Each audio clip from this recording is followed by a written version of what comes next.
500 लोग वहाँ जो है निवास करते हैं।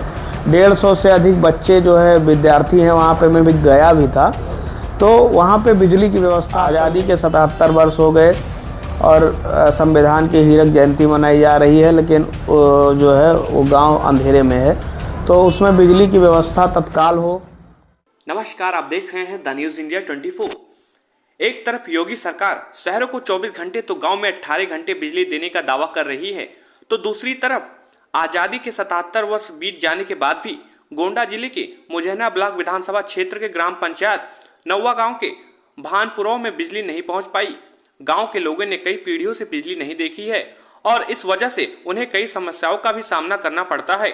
वहीं गांव के बड़े बुजुर्ग का कहना है कि कई पीढ़ियां अंधेरे में गुजर गई मगर बिजली का उजाला ना हो सका। यहां लगभग 150 विद्यार्थी मोमबत्ती के सहारे पढ़ाई कर रहे हैं।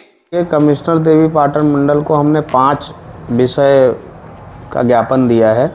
उसमें 5 विषय था। पहला विषय ये था कि गोंडा से उतरौला मार्ग जो धानेपुर और बाबागंज होते हुए उतरौला तक जाता है, उस पर गोंडा से लेके उतरौला तक बड़े बड़े गड्ढे हैं और लगातार उसमें दुर्घटनाएं हो रही हैं। तो उन गड्ढों से निजात दिलाने के लिए और उस सड़क का नवीनीकरण करने के लिए हमने पहला बिंदु रखा था।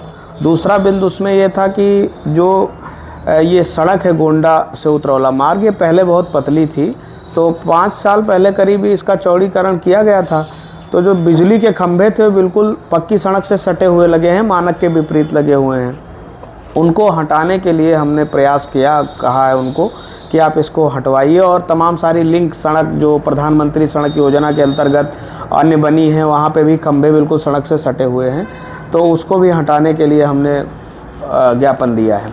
तीसरा बिंदु हमारा ये था कि हमारे मुजैना ब्लॉक का एक गांव है नौवा गांव, जो बग्गी रोड के बिल्कुल समीप पड़ता है और उसमें एक मजरा है भानपुरवा में करीब 35 से 40 घर हैं और बहुत भारी आबादी है। करीब 500 लोग वहाँ जो है निवास करते हैं।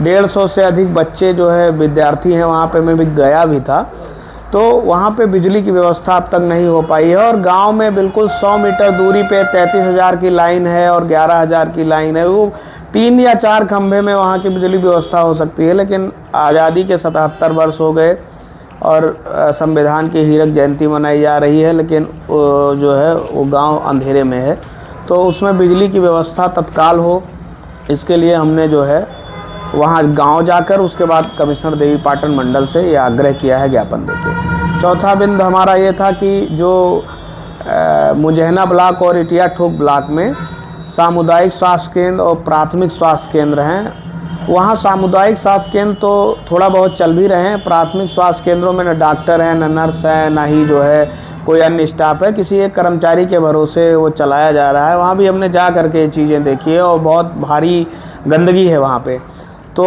उसको भी उससे निजात मिले और प्राथमिक स्वास्थ्य केंद्रों पे डॉक्टर और स्टाफ अगर रहेंगे तो ग्रामीण क्षेत्रों में इलाज संभव हो पाएगा। दूसरा हमारा अंतिम विषय ये था कि जो है इटिया ठोक और मुजैना ब्लॉक में ग्रामीण रोजगार देने के लिए 15-20 वर्ष पहले सरस हाट का निर्माण किया गया था, जो 30 लाख 40 लाख की लागत से दोनों ब्लॉकों में कई स्थानों पे बनाए गए थे। वो बन करके तैयार हो गए, सड़ रहे हैं, उनका संचालन आज तक नहीं हुआ। कोविड पीरियड में हम लोगों ने कुछ एप्लीकेशंस वगैरह दी थी तो उसका डेवलपमेंट फिर से हुआ, लेकिन आवंटन नहीं हो पाया। वो सरकार का पैसा सड़ रहा है और कई जगहों पे सड़ गया है, तो उसके संचालन और जांच के लिए जो है 5वां बिंदु हमने रखा था।